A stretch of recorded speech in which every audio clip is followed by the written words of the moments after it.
record and talk about games and stuff. I'm gonna set my shroom right here. Hold on. Wait, Dan, can you start us off with the mushroom sound? I really like that. All right, it's time to power up this episode. Perfect. There you go. Excellent. Now we're all big mans instead of little Can I men. do the theme music? I'm going to do the theme music. All right, guys, thank you for listening this week. Before we get started, the super popular music superstar, Jeffrey Woodman, is going to kick us off with a new theme song. Let's hear it. It's the theme song from the show. Okay, here we go. I think it's in the key of A flat minor.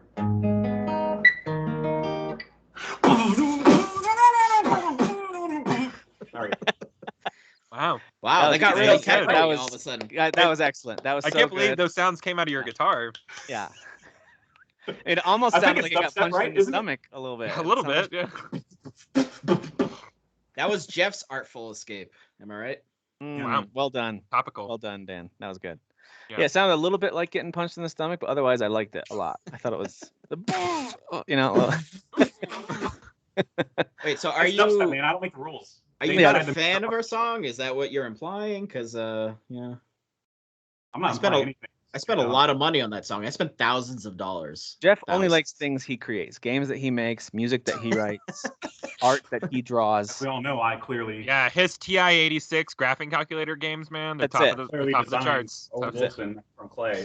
I don't know if you guys realize this. Yeah, he actually made Owen Wilson too. Yeah, So wow. Oh wow! Oh wow! Wow! Wow! Wow! Wow! That turns out. Yeah, wow. it turns out, wow, Wow! that's perfect. All right, well, this is episode 84. I believe I'm counting correctly of the Current Gen podcast here with Dan, Jeff, and Kyle. Now, Jeff, we're trying to do a healthy rotation for folks, and you were supposed to take this week off, but you're here. I meant to give listeners, not just myself, but listeners a break from my dumb ass. Yeah. So, Yeah. My Actually, bad. the way you said that just now reminded me of that old classic video of the little girl who keeps saying she's going to kick the monster's ass, who comes out of the movie. You guys remember that video? I do. I yeah. don't. I'm going to kick his ass. You guys remember this? Stuff. No, I definitely remember it. Yeah. It was one of the early YouTube viral videos. Anyway, but anyway, whether or not Jeff was gonna make it, I want all of you listening to pause this episode right now, head over to Spotify, look up Mr. JW. Actually, don't look up JW. Look up Jeffrey Woodman. You'll find him. Jeffrey and, Michael Machile Woodman. Yep. Trial. Yeah. Add his music to your playlist. Give it a listen this week, especially his newest release. I think it's a 4-song. I have an ad break. You want me to just read the ad break? Please. Okay, this is good. All right, here we go.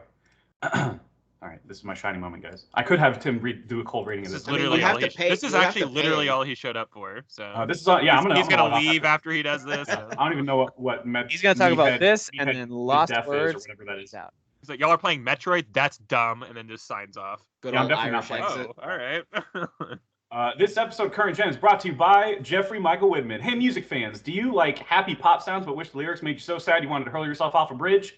Boy, do I have a treat for your ear holes, folks. Jeffrey Michael Woodman dropped a new Sad Sack 4-song EP called Then Comes a Wave, available on all streaming services, and he would greatly appreciate it if you listened to it, diddled it, or TikToked it, or whatever, kids do nowadays with music. Find out more at jmwsongs.com. That's jmwsongs.com, which is definitely not, I repeat, not a pornographic website. This music is not for fans of bro metal trash music. Terms and conditions apply. All right, I'm out. Wow. That's Well, amazing. there goes Oh, Dan. Dan. Dan literally just logged off. Wow. And you mean That was our masterpieces? That was our first staff walkout we've had. Yeah. I don't know. I've pretend walked out several You know, times. that's And the he- mini. First Usually the when mini. Derek is saying something, but He sent us a link for a petition, too, to get me off the show forever.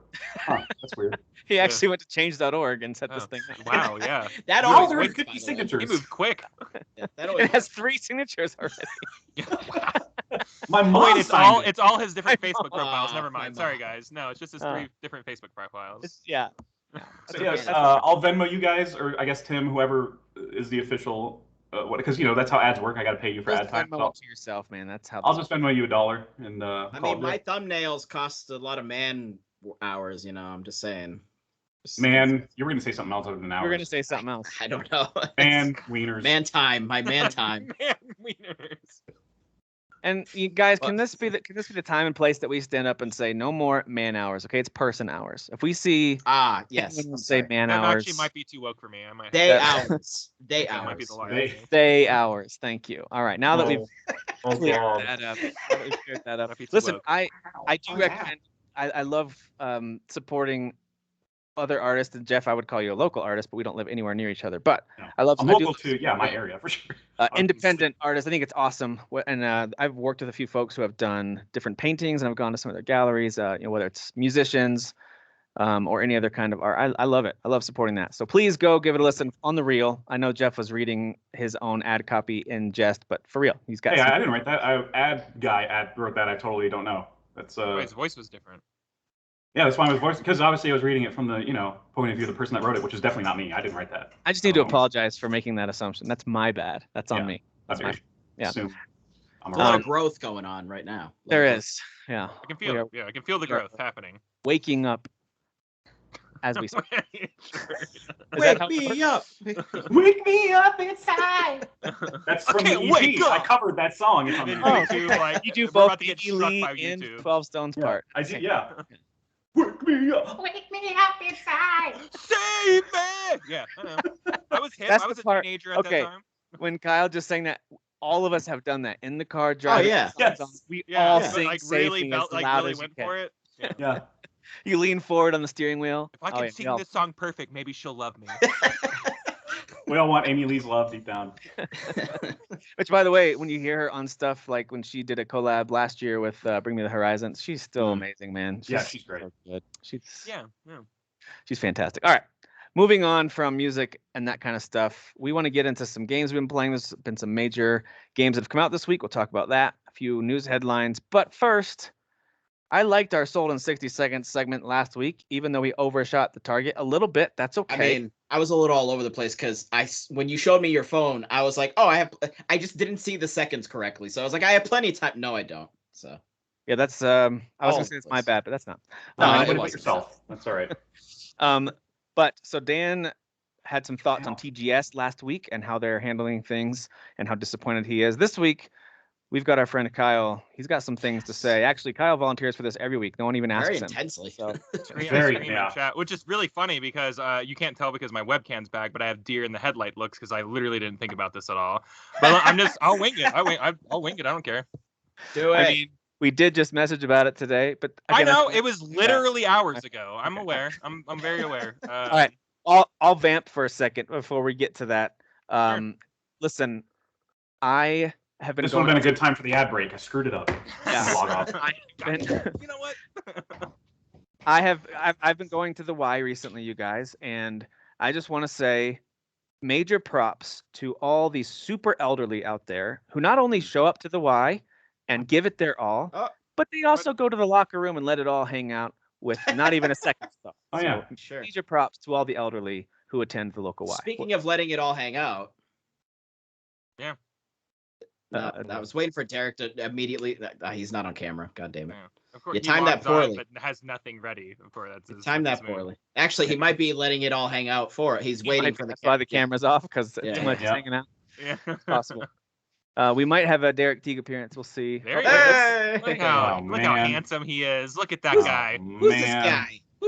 Who's this man? Oh, you're white. I forgot. Jeff forgot what Yes. race Derek is. He's been gone. Extremely. Derek, It's been welcome so Oh, back. wow, long. you're white. Wow. Wow. Happy to see you, Turns man. out he's white. Yeah, it's good to be back. Yeah. Derek, I'm sure, has some thoughts too. We've got some major games that have come out. I know he's been playing. Before we get to any of that, Kyle, has that been enough vamping time? Do you have Whatever. something? Yeah, I'm literally just gonna wing it here. 60 seconds, and Yeah, I'll put put me on the clock starting now. Go. You know what, guys? This might be an old school way of thinking, but use strategy guides. Use YouTube. Who cares? Get through that game. It doesn't matter. Who are you trying to prove what to? No one's keeping track. No one cares. When anybody posting current gen about like, hey, I beat Dark Souls like for the 20th time, with my eye, like one eye closed. I don't care. Like that's what the guy who beat it with like a Rock Band controller. It's not impressive to me. What'd you do that for? Play a different game. You guys use strategy guides. Who cares? Use YouTube. Put it on easy mode if you want to. No one cares. Don't complain about easy modes not being in game. So don't do that. But if it's present and you want to make your experience easier and you want to be part of the conversation, you want to get through games, don't let people hassle you about getting good, you know. Just play your games. Play it any way you want to, play it any way you like to. Who cares? All right. We still got 7 seconds left. You know what? I'm right, and I don't want to hear anything else about it. Y'all disagree. Okay, time's up. Time's up. That was quality. That was quality. That was good. That was good. All right, Jeff, were you sold? Oh yeah, from his first sentence when he said, "You strategy guys," I was like, already doing it, bro. I was already on board. Good. Happy, dude, so proud. I cheated my way through Mass Effect 3 so I could avoid the Reapers when I was scanning planets. So if you didn't, you're lying to yourself. Everyone did that. Yeah, everybody did that. Come on. Dan, were you sold on this little rant? Well, as the pro gamer of the group, no.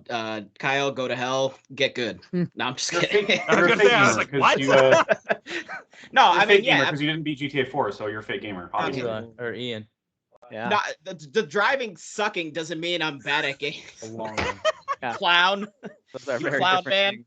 You're I just was like the head with the clown wig, all right, that I made on my thumbnail. No, for no. the future. I was already sold on this Wow. concept, so there wasn't much to win me over on. But I do agree, and I like the points that you made. Just enjoy the games the way you want to enjoy them. You want to Google the answer, you want to YouTube it, do what you want to do. We were just talking about guides recently about how fun it was to go back in the day where you've saved up for that one game. You get that one game, you get the guide, you're reading it on the way home because your mom's probably driving you. You run up to your room, open the game, and start playing. And I loved using guides for that, especially for like the Final Fantasies on Super Nintendo. Zelda, getting all the Skulltulas, like it's like collectibles, like strategy guides are awesome, you know. Yep, no problem doing that. I do think for folks who, the only place I'll draw the line is if you literally are letting someone else play the game, like you watch it on YouTube and claim that I finished that game, that's maybe too far. But other than that, I mean, you know, don't give yourself an accolade if like you cheated through a game, but like, yeah, don't gatekeep if people want to be part of the conversation just because they like. You know, I don't know. Don't tell me you finished. Watched a video of Gone Home and then played through it themselves or something. If Luigi did the whole game for you, don't tell me you beat New Super Mario Brothers.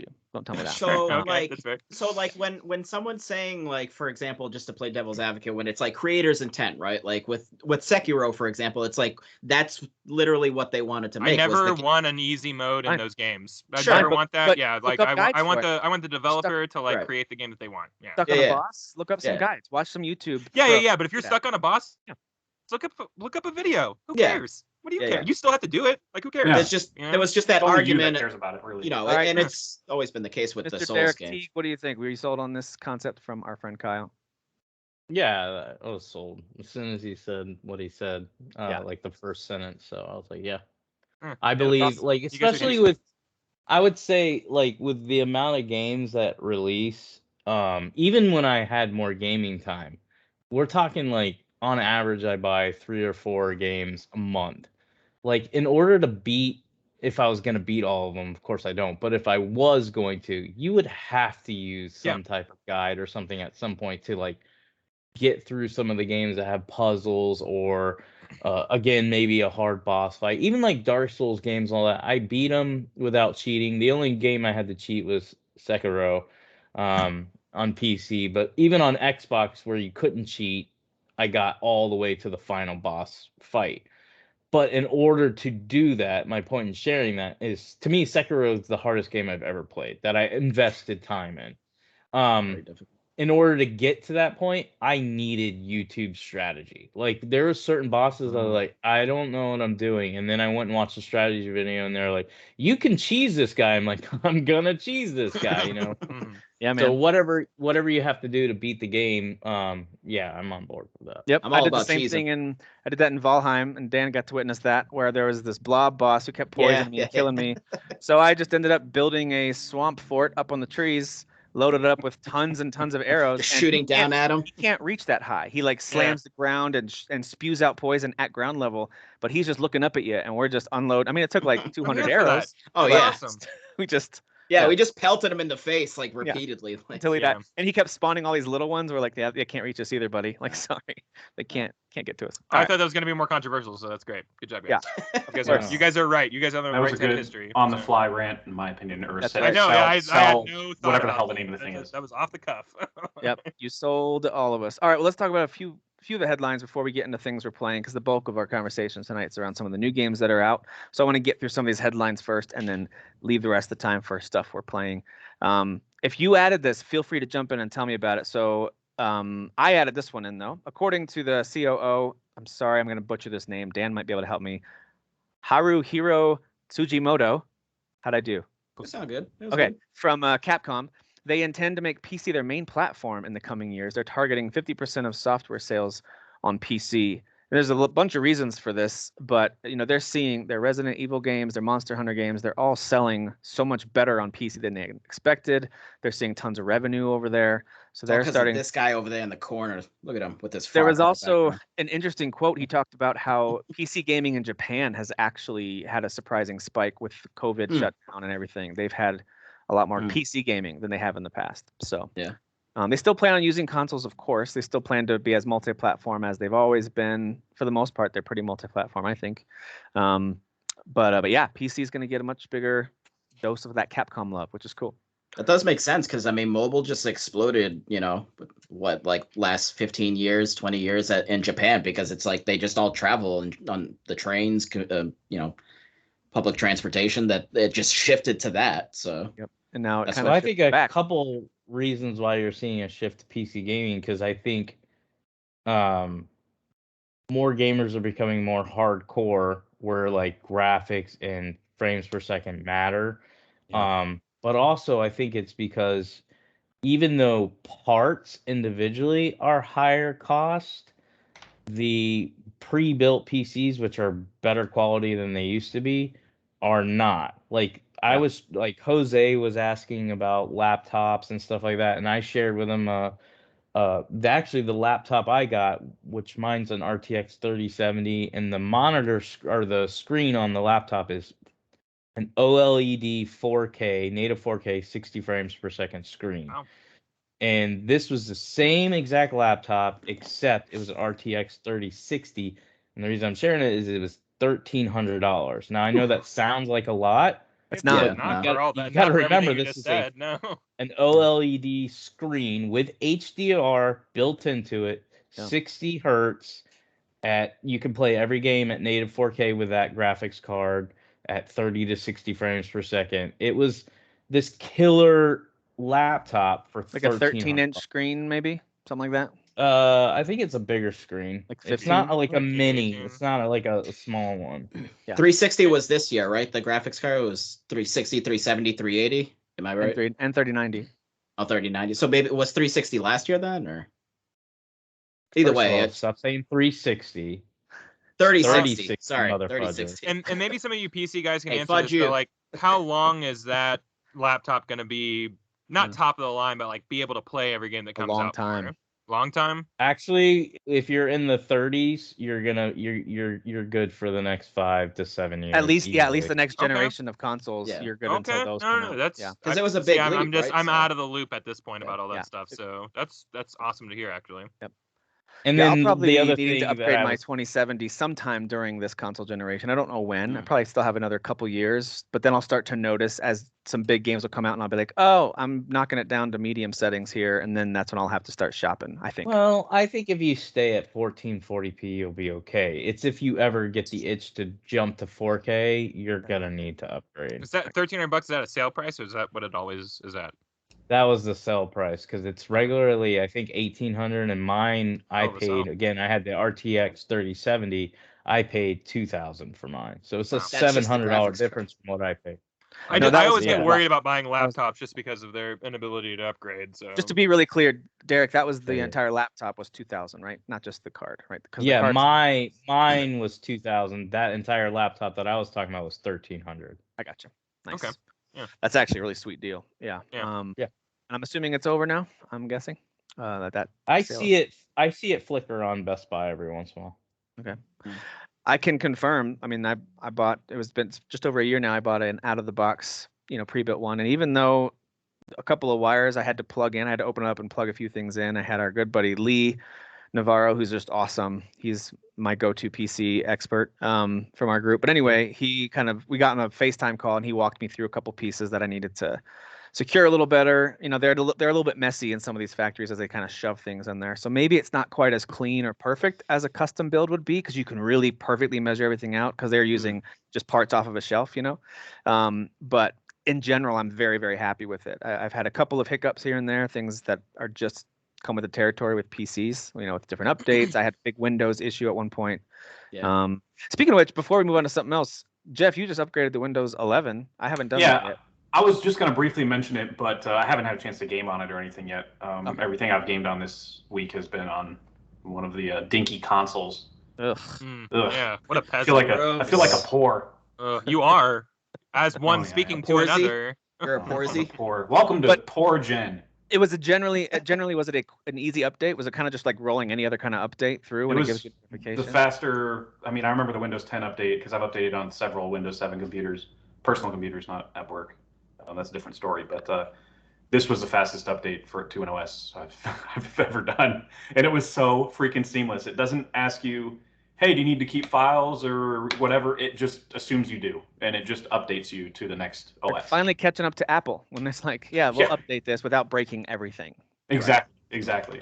They'll maybe add some, and they did do that thing that Apple does where they add some annoying apps in there on the homepage that you're like, okay, I don't care about stocks. Get out of here. They force you to download the latest U2 album. I get it. Stonks. What's that about stonks? U2 album.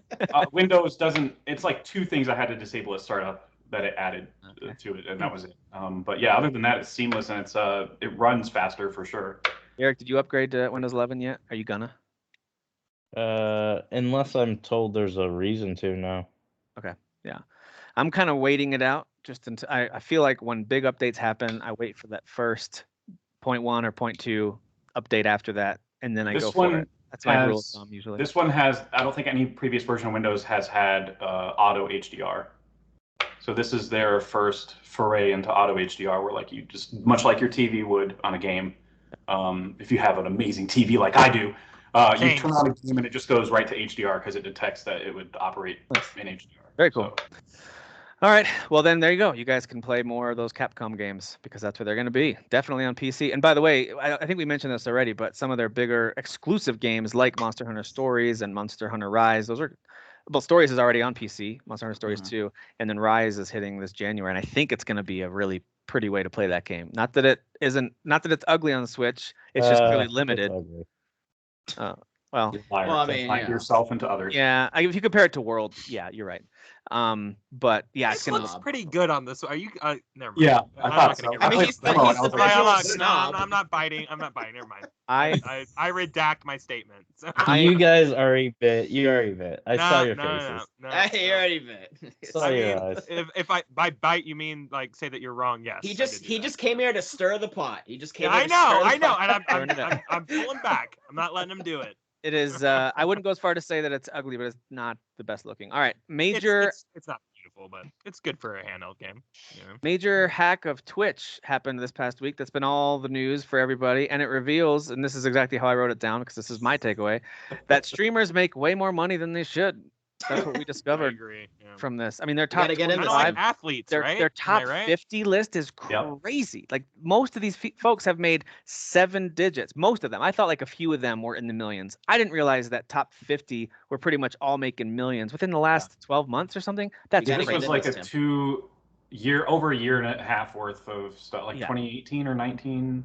So most of them are averaging $1 million or more in some cases per year. That's insane. Tim, we got to get this ball rolling. We got to get on Twitch. We got to start doing stuff. Yeah, you got to be. I'm gonna get their hot tub out. I don't know. Okay. I honestly. I mean, very interesting. You sit on there. I'll tell you. Shut up. Really don't. Yeah. I think it's interesting. I know it's a thing. I know that especially the younger generations like to sit and watch their favorite streamers play, and they like their commentary. They think they're funny, or they think they're good looking, or whatever the thing is. I understand sort of the draw, and the few times I've tried to watch little clips of it, like, all right, let's see what this is all about. I'm like, ugh, this is so annoying. I watch a handful of streamers I enjoy, and I'm just grumpy. I think like one of them is in the top 50 or whatever. I'm just kidding. And I got to be honest, like when I watch them, I'm watching them to go to sleep. But like I do digest streamers, but it's never while it's streaming. It's like when they upload to YouTube, and I can kind of skip around and stuff like that. I will say that like even like Bruce Green, like I love that guy, but like a 4-hour stream, he's obviously not at 11 comedy wise for all 4 hours. No. So like he'll release videos that are like 20 minutes long of like his funniest jokes or whatever, and like those are the things that I really I can like see that, watch. like greatest hits. That makes more sense. Yeah, greatest hits of this stream this night, of this 7-hour stream. Here's 20 minutes.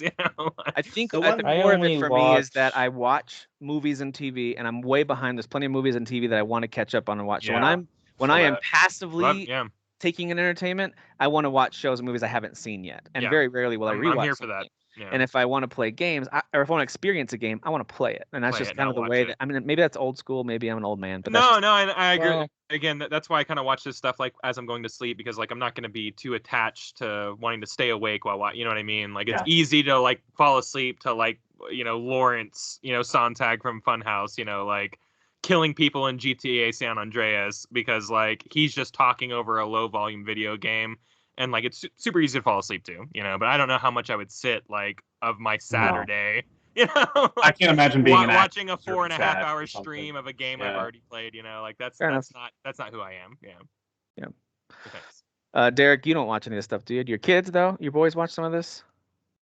They do. I mean, I was only gonna add that I watch, and I've talked about him before, Fighting Cowboy, but I don't watch him because I'm like in love with him. I watch him because I'm using him. I treat him like a girl. I just use him. Like he knows how to play games better than me, so I'll watch him, get the strategy, and then I'll go play the game. Oh, so you actually are using him almost like a guide. That makes sense. Yeah, he's the guide. Yeah. He is my guide. So wait, are you the reason? Guides. He's the only reason I was able to beat Bloodborne, like because I went and watched him and he was showing me where, certain weapons were and strategies, and I was like, okay, I think I can do this. And then I started playing it and building confidence, and then I started playing on my own. So that's why I always tell people that are like, I really want to get into Dark Souls and stuff. Well, then you have to invest. You have to invest time and energy. If you're not willing to do that, it's like learning a guitar. Like people all the time when they find out I play guitar, I always wanted to learn. No, you didn't, because you would have done it. You have to... It's true.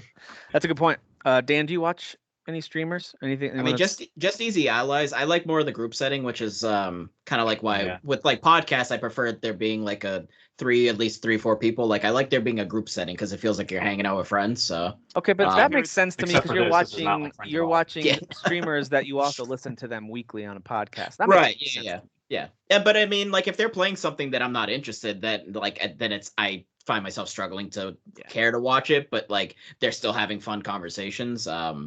But yeah, like I prefer more like the easy allies, like them like in a group kind of hanging out and playing a game. So they do most of that on YouTube though, don't they? They do. Yeah. But a lot of their stuff are still like 4-hour streams that they're just like, we're gonna play this game where all 9 of us are gonna sit together and like, and it is a lot of fun. He's right. It's on Tuesdays they do the group streams, but then like throughout the week they do individual streams or like doubles doubles or triples. Yeah. Well, this is good news for all you guys. I know you'll be very excited because the Ubisoft direction they're taking with all Tom Clancy properties is super fascinating. They're releasing Ghost Recon Frontline, coming out for all platforms. Don't worry, you'll be able to play this everywhere. It's a free-to-play player versus player game, so get ready. Man. I feel like I'm breaking my neck. I'm shaking my head in disagreement so much, like. I don't know, man. Tom Clancy. Tom Clancy from his grave is watching a Gen Z raver like game coming out soon. Now free to play, whatever. Like, no, I'm like so not about where Tom Clancy is at. He's asking where Splinter Cell is. They're like, shut up, you're dead. Where's Rainbow Six Vegas 3? Where's Rainbow Six anything that's interesting that's not Siege? So where all these games? This is for real thought on this because it is fun to make fun of them and what they're doing here. But for a real thought on this is I do wonder with how much they struggled with the last Ghost Recon game. Help me, what was that one called? Not Wildlands. Wildlands? Was it Wildlands? No, there was Wildlands and then there was a different one. Wildlands did well. Yeah, Wildlands did well. Breakpoint. I actually had fun with that one. I love Wildlands. I did play Breakpoint, and I was like, this isn't that bad. Breakpoint was like Division, where like everything was like a bullet sponge, and it wasn't really tactical. But they changed Breakpoint. Like Breakpoint's kind of doing what Siege did, and that's it started out really rocky, and now it's getting a growing player base. Well, and Siege is good because it's good PvP, but like there's no PvE at all in Siege, so it's like I remember like Siege not being like well received at first, but then the people who are like multiplayer focused only really latched onto it like a few months later. But I hear this news Breakpoint and I wonder did a good job of adding squad. Okay. Like first, if you played solo, you were solo.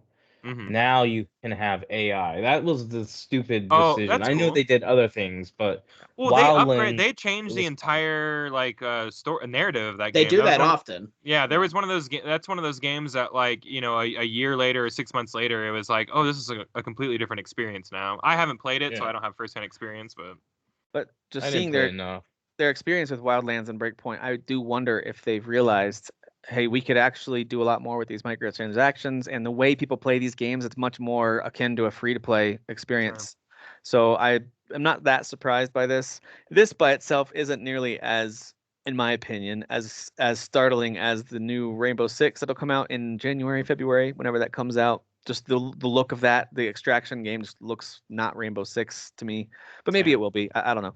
And then the other one, their Tom Clancy Goes to a Rave compilation game. Something stupid with an X in it. So I was going to say this actually makes sense because of what you just said, and that is they struggled on the front end when they were charging people, and then once it went free to play and people actually started playing it, those games blew up. And so I don't know what it is about first-person shooters or shooters in general that are third persons, that have skins or wild, wacky, express yourself avatars or characters, but it is all the rage right now, and I'm super over it already. I'm just couldn't be more over it. Especially Division is doing it too, right? Everything is doing it. If you're a shooter right now, you're trying your best to give people a chance to get customizations via play monthly play cards or seasons or whatever. It's a weird trend that I just I don't know if I get yet. I don't know if it's something I understand. I think it's gonna work though. I think Derek's right. I think they will make money. I think they're seeing, hey, that model that we were using before wasn't working with this franchise, so let's switch it out. So I think it'll work for them. It's just not my thing. I know. Well, sadly, I think it's the entire sanctity of those games are being destroyed to appease maybe younger people or whatever. So, and I understand what Kyle's saying, because what I was gonna say is if we the hardcore, I would consider us hardcore gamers, can ignore that stuff and let he just left the room, but my son Ian he's not a hardcore gamer. He plays a lot of games, but it's just to be social with his friends.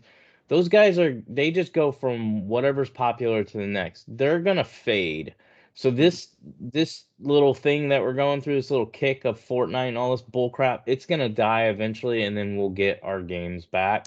Yeah. So I think it'll be fine in the end. We just have to ignore. Weather it. We got to weather. I'm not going to whine, but I'll let the other whiners whine. Yeah. And then when people say they spend 100 hours on Fortnite a month or whatever, hey, dude, I'm all about you spending your time however you want. Yeah. I couldn't be more happy for you if that's your thing or whatever. But I just wish we didn't have to sacrifice single player Ghost Recon experiences. It's the influx of them, right? It's the influx. It's Fortnite inspired experiences that. That's what kills them is when you get an overflow of the same thing, just minor variations to try to differentiate yourself. When it's oversaturated, people get tired of it and it dies. So battle royale is a bad word now. It's a bad word. If you say the words battle royale, people are immediately check out. You know, so it's even in an episode of Mythic Quest. That's the whole storyline. Oh, get out of here! That's awesome. Yep. Dan, what were you gonna say? Yeah, no, I was just saying the oversaturation, and then because the whole industry's well, that makes a bunch of money, I got to do that thing, and it's well, you're not coming at it from I know it's about money too, but there is some of these developers, they do care about sort of the art of it, right? Yeah. But when it's just strictly the business part, where it's just business, money, got to make money, then it's but this isn't fun though. You just want to make money and throw skins at us because cool, I can change my outfit, like you were saying, Kyle, So no, I'm with you. It was the same thing with sandbox games. For the longest time, the term sandbox game, there were so many of those games that were made. They stopped using that term sandbox, and now we call them open world games, which we get too many of those now too. And now that's kind of a trigger word for some people. So it's it's a cyclical industry thing as well. Yeah, and that's what we call open area games, litter box. Open area kind of sandboxes. Yeah, they're more of a litter box situation. It's a little wordy. Yeah, it is. All right, so let's talk about this company or the studio that did Yakuza, whoever wrote this one in, can you talk to me about the RGG Studio announcement? Who added this one? I just saw the headline and I just put it in there because it's like, well, this is a bummer. Well, bummer, half cool because they announced the sequel. RGG Studio has revealed that a sequel to last year's Yakuza Like a Dragon is in development, alongside the news that Yakuza creator Toshihiro Nagoshi is officially departing from Sega. So that's super sad. He was poached from a Chinese developer, right? That's right. I wouldn't be surprised. I don't know. Read correctly, yeah. So he's not like retiring or something. He's no. I think he was poached by a Chinese game developer. And I think it was 2 people, right? It was him and someone else. Yeah, and like they're paying him, like he's going to be very fortunate. Let's just say, like they're paying him very well. So was it 10 cent? I bet it was 10 cent. Oh, they own everything. It might have been, yeah. I to be honest, I forget, so I don't want to clarify that. But, hearing Jeff say Trump's version of China, which I'm not good at. China. But hearing you say that reminds me that SNL just added a new guy. I don't know if he'll be good on SNL, but I've seen a few of his videos that have gone viral. This is the Trump guy. Share. He's really good at Trump. Yeah. His name is like Austin Green or something like that. Really good Trump. I mean, he has. I'm assuming it's on TikTok or maybe it's on YouTube. Is that the guy from TikTok who does he does the breathing dead on, and his pauses, like the pause to process the thought, dude. It's as if you close your eyes, it's Trump talking. It's so good. Wow. He actually even talks about Mario, the Bowser's Fury. He talks about that game. Oh, it's so funny. Oh, it's really really funny, man. And he talks all about like Trump. Really good. He's huge. He's really big. He's really big. I mean, it's just fantastic. Some would say the best. And like he does the breathing, it's so perfect. It's really good. So I have no idea if he'll be actually good on SNL. I realize that's a totally different animal to tackle as opposed to just doing video. But that being said, though, it's not just about that one person. Yes, he created it. Obviously, it's like, if you think of like a Kojima game, you think of Metal Gear would be weird without Kojima. But I mean, there are talented developers out there that could make a Metal Gear game. I mean, Konami sucks. They can go to hell, but I'm choosing optimism on this whole entire news story, but like to play devil's advocate right now, many times when a showrunner leaves a TV show, the DNA and vibe of a show changes completely.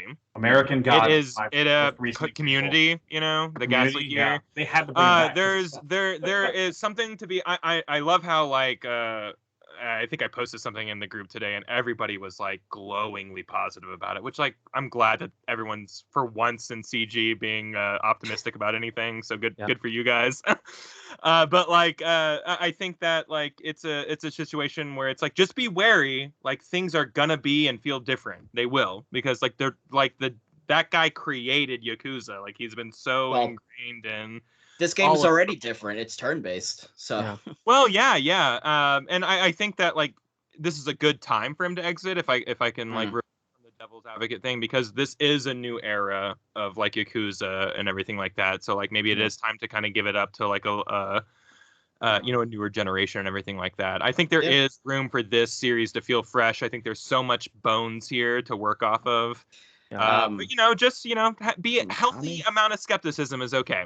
I think it is too, and I think in general, whenever someone new takes the helm on any creative project, it's okay to be a little nervous, but also give them space to do something. Because we've seen it with movies, with TV shows, a new showrunner, someone steps in to help fill the gap, and it's like, whoa, I like what they did with this. It's different than the last one, but I like what they did. And sometimes it falls on its face. So like there are really plenty of examples of it working. Yeah.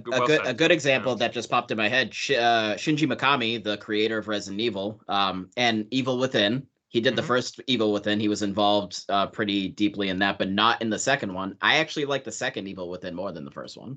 So, Look at that.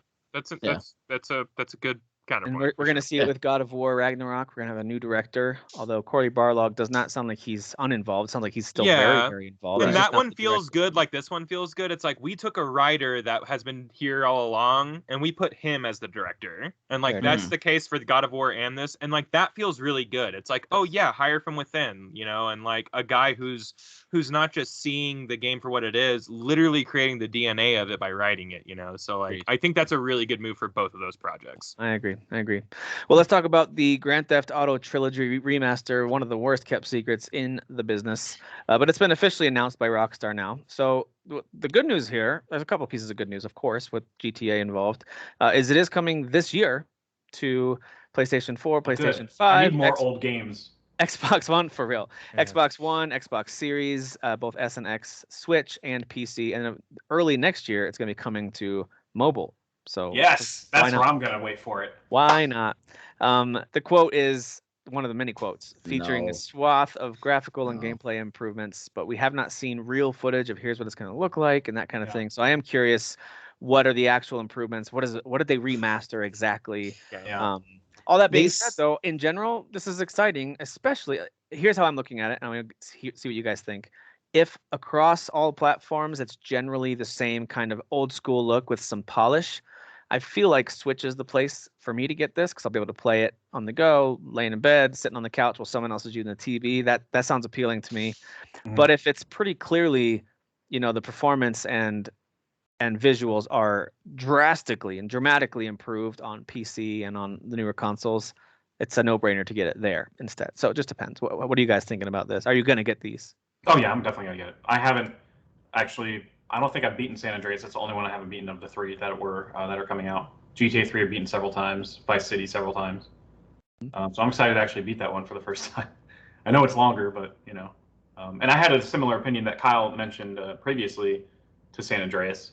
When I was at the age when it came out, I was like, I don't want an RPG, guys. I just want to, pick up hookers in a car and whatever. And now I'm like, I wish I would shoot my 9mm in GTA 5 and like my bar fill or whatever. That was yeah. I actually really like that stuff. I like the eating, and I like I have to go work out or I'll get fat. I like all that stuff. Like I think that looking back on it, I go, all that stuff is like, what was I thinking? I don't know. I don't know what my hang up was. Those were all my favorite aspects about it. All the added systems and there being 3 separate like cities essentially. That like was my different favorite sections. Yeah, absolutely. There was a diversity of areas, even Vegas and swimming. Having the 3 different cities with this open space in between with like dirt bike trails and all this kind of like open country, which of course we saw, especially in GTA 5, they kind of opened that up even more. But that was brand new. The idea of really making an open world game feel super, super open. I loved that so much. To me, that still feels like one of the biggest games of all time. Like in terms of like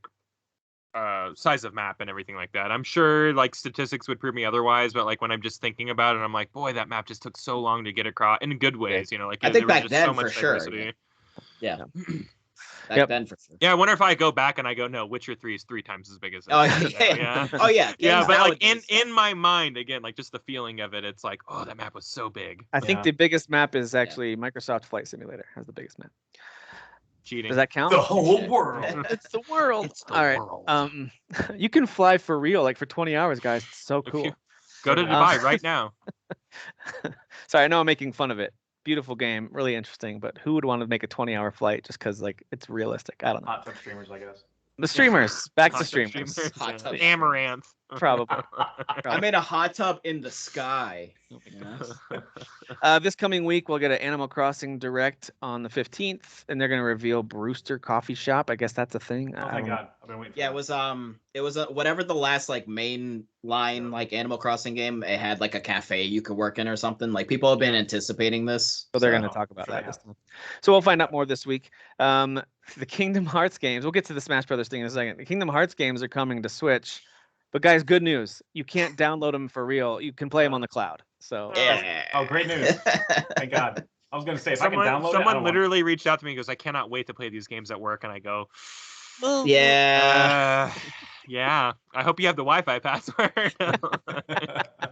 Good luck with that. I don't think the Switch is gonna work. I don't think our IT department's gonna get your Switch set up on our Wi-Fi. Yeah, no.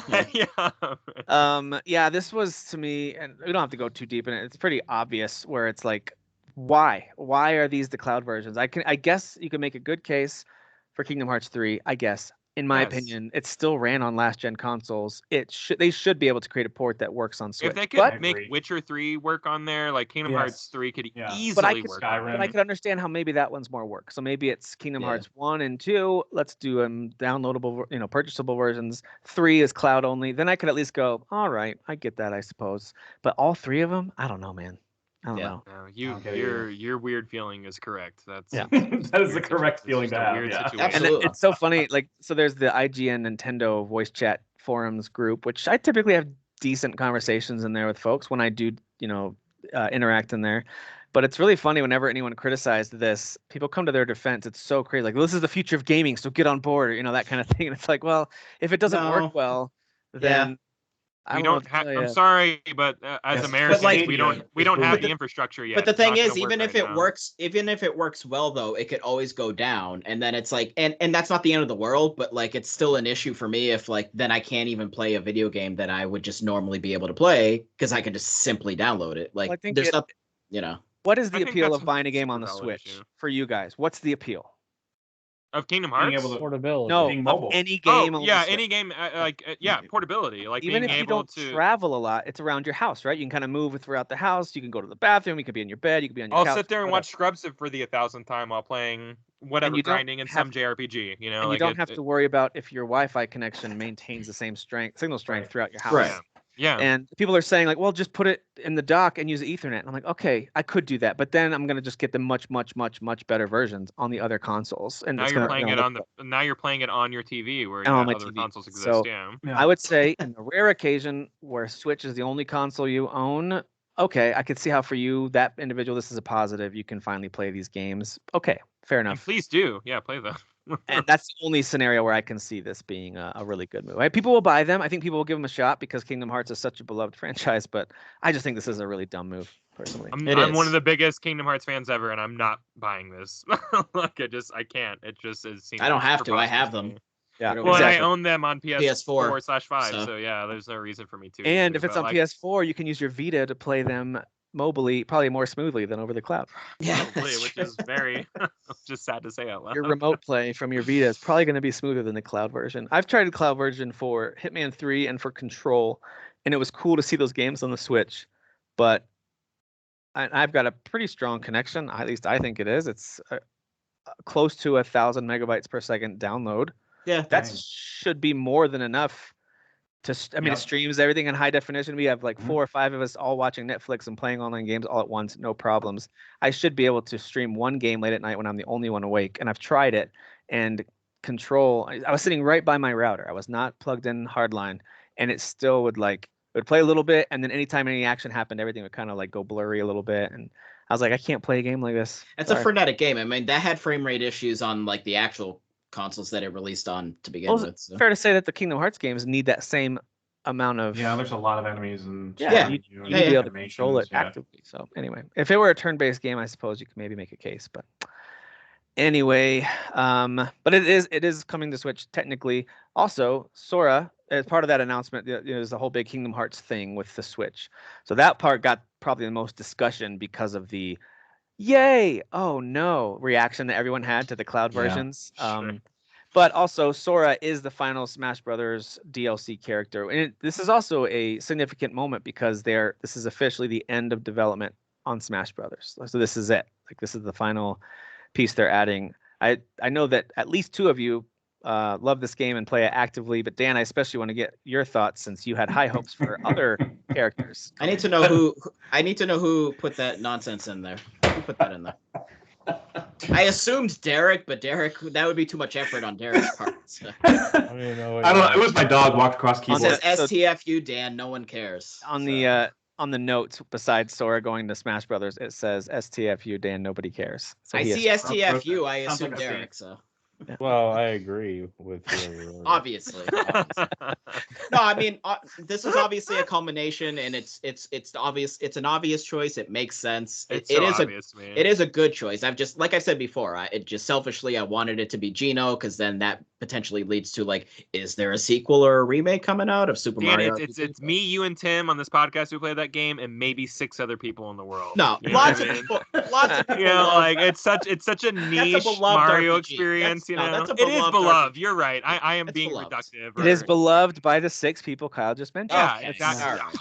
Just loudly loved. Loved. Honestly, it's the same as like Chrono Trigger. Like, yeah, we at least got Chrono Cross, but like, it's like, why hasn't there been more Chrono games? Like, what the hell is going on? I really think it's like tied up in some weird ownership. I don't know, thing. dude. I don't know. Yeah. But no, it's obviously a good. Not gonna happen.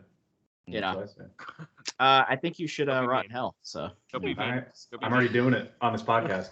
All right, good. Well, so when does Sora arrive? Halfway there. Is that this month? Halfway there. What? Is that this month that Sora hits Smash Brothers? I catch don't the know date, if he gave a actually. date, to be honest. I thought- I didn't catch the date. That was like day and date, like that they announced it at the direct, and No. they were like, No. "Oh, it's not. Oh, okay." No, no. Maybe whole it's point of not. that was Maybe like, it is. I Sora's don't know. here now. I honestly don't know. I Yeah. think it's end of the Let me month. check. Let me check. Yeah, find out. Find out for us. I will all right. say, let poor Sakurai do literally anything else. That Dude, guy let him have like a has- 2-year long vacation. That guy Like, just- has like been wanting to quit for like 20 years, it feels like, and like they still like were like, but we need one more character, you know, and like I just feel like that guy's been in like his It's like- studio for the It's last like the 20 years. Kojima. It's like the Kojima of like Nintendo. Like Kojima wanted to stop making Metal Gear games, but they were like, but One like, more, please. Can make we get more, one please? more? yeah. Can we get Metal Gear Solid 5, please? Well, since we're Uh, talking about the Switch, I do want to get, and it's easy to troll folks who spent their money on this, but I want to get actual thoughts, especially Derek, if you've played it. I want to get thoughts on the Switch OLED version that just came out. And I know it's easy to troll it because it's like, that's not a real upgrade. And it's like, we know it's not an upgrade.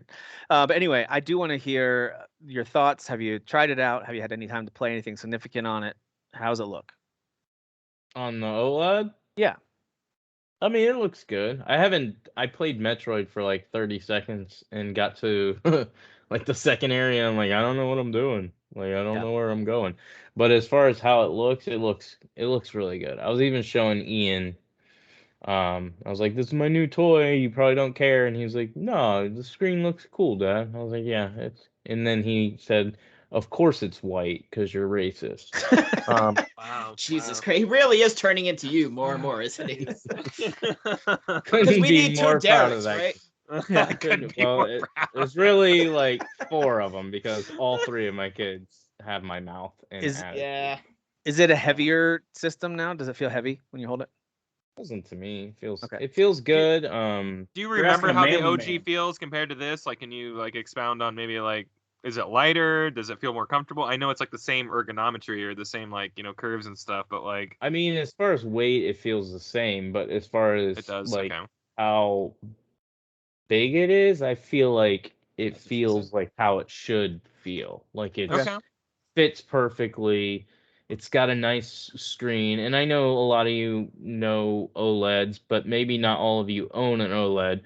But it really does like make the game look better, even though you're playing this same exact game, same resolution, everything, because the contrast is so good. Like, again, I only got to play a little bit of Metroid. I already downloaded 2 Zelda games and then Mario Kart. But all of those games are going to look just a little bit better. So if that Yeah. matters to people and you can upgrade, no, I would never tell people who own a Switch already, go buy a second one unless you need a second one. No, this is not that type of upgrade. It's not an upgrade. It's literally a Switch with a better screen. That's it. Like the battery's not even better, right? Like No, that's- like the okay. only other upgrade would be you went from 32 gigabytes to 64 gigabytes of internal memory, but nobody cares. You can buy like 32 gigabytes or 64 gigabyte cards for like $20 to $30. They're on sale all the time. So it's not like their memory costs a lot of money. You can So- even get 250 gigs at like 80 Yeah. Oh, yeah. whenever you're shopping the Yeah, sales. Like it's easy. not expensive at all. So it's not an upgrade. And anybody, I shared it in the group, our group chat. If anybody watched it, probably didn't. But Digital Foundry did a video on the Switch OLED, and basically that's what he talks about in the intro. He's like, this is what Nintendo does. This is not an upgrade. It's just another one of their handhelds that they're making another version of it that does things a little bit better or looks a little bit better. This is what they've done on all handhelds, and it's true.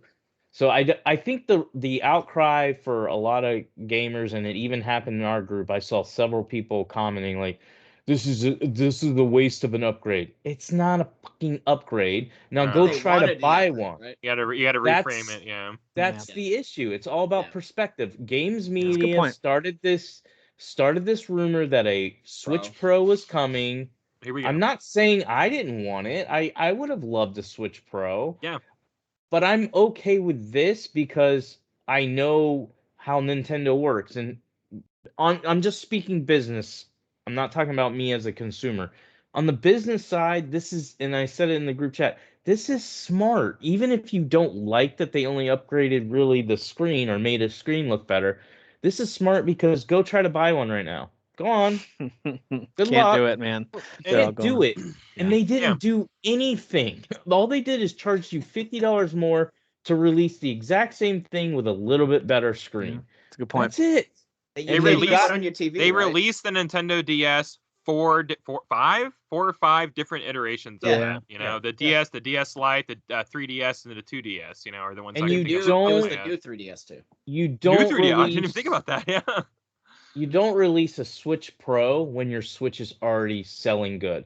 You can't When you release see a the- new Switch right now. You're No. splitting your SKU. Like, no way. Like, it seems I was really also- silly to get a new system out there when the I one was that you also currently have hearing is selling because so of well.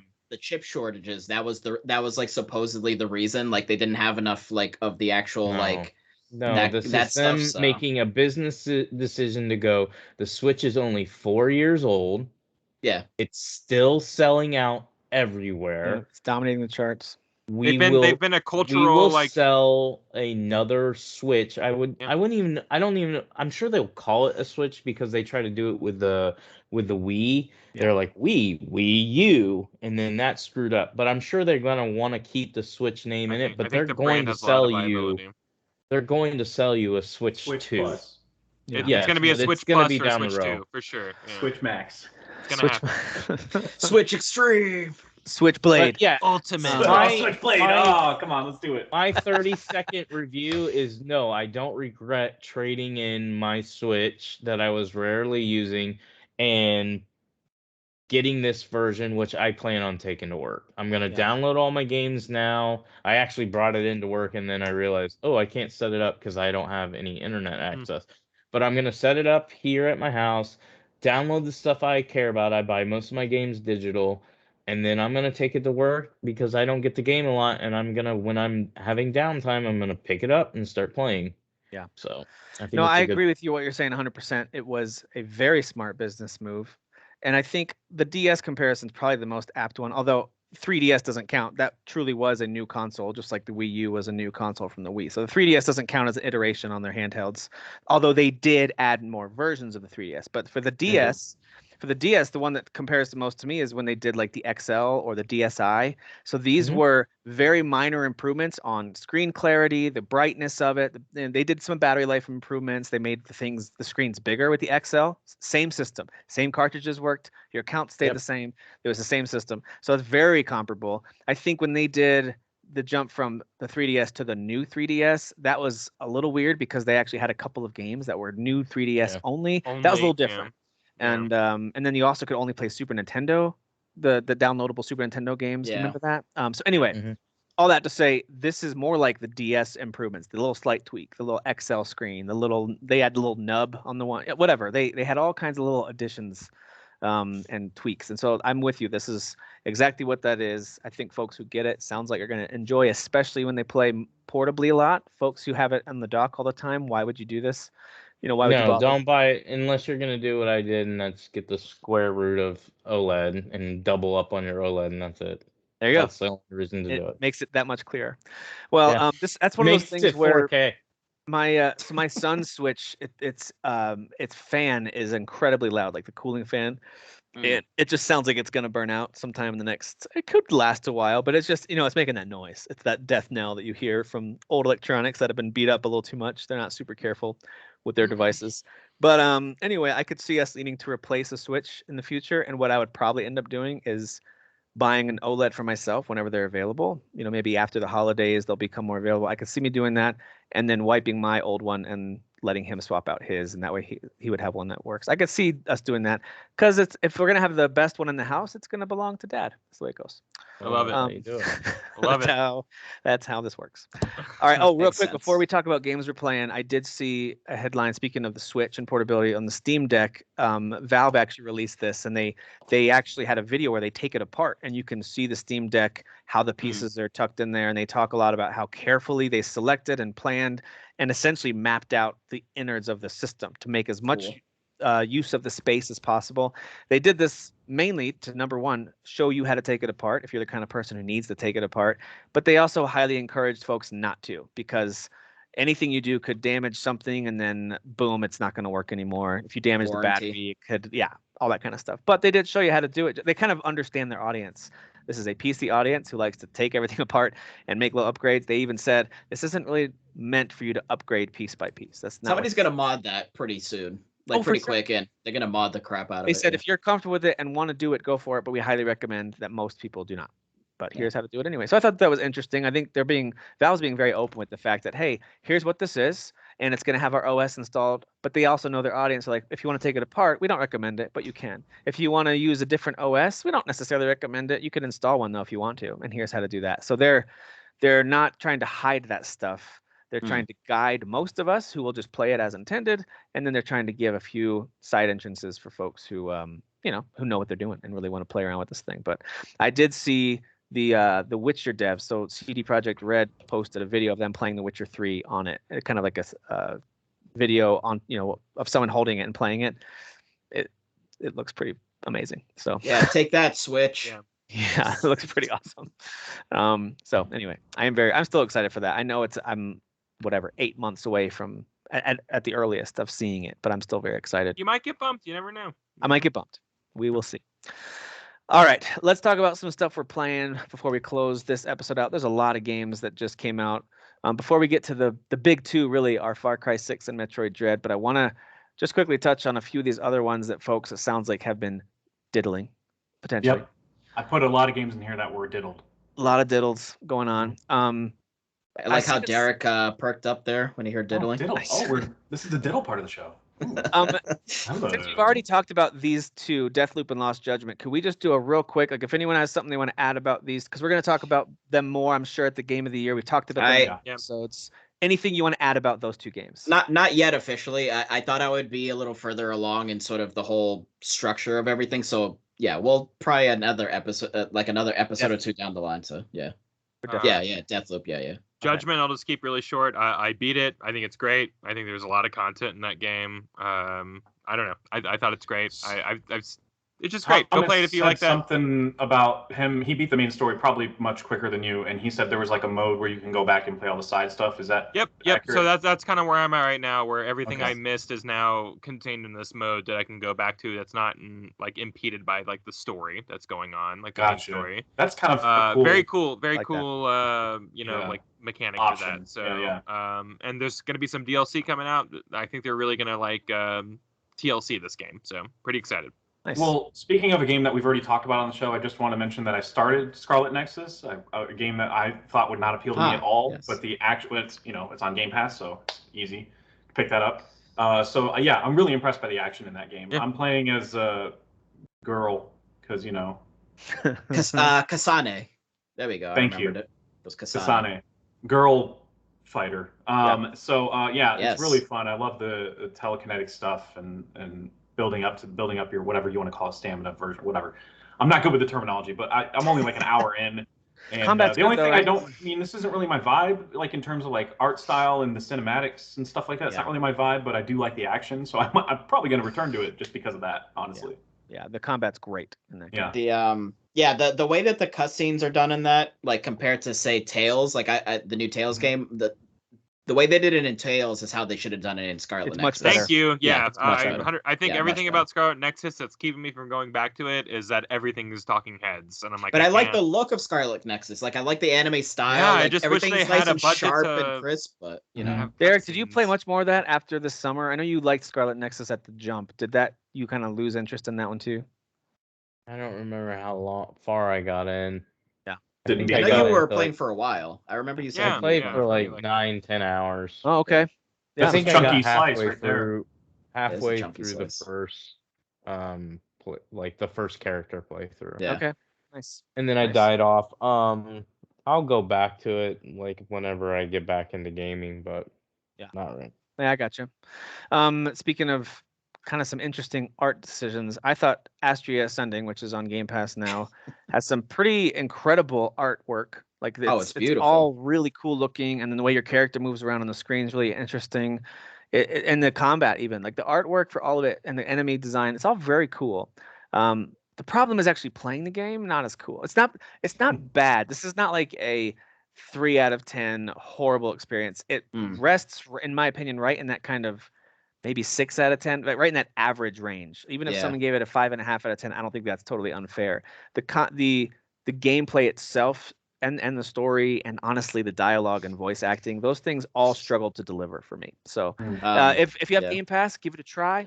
Otherwise, I don't necessarily recommend buying it personally. Yeah, it's it feels really like archaic and like old school just for the sake of being old school and kind of not giving you that the ease of access, or I don't really know. I get ease of access might not be the right way to describe it, but like the new Tales game just feels like it's just easy to pick up, get into. Like the combat's obviously different. It's not turn-based, but like, I don't know. It just feels like they were trying to make like an old looking game with this really beautiful, like dragon's crown, like visual aesthetic.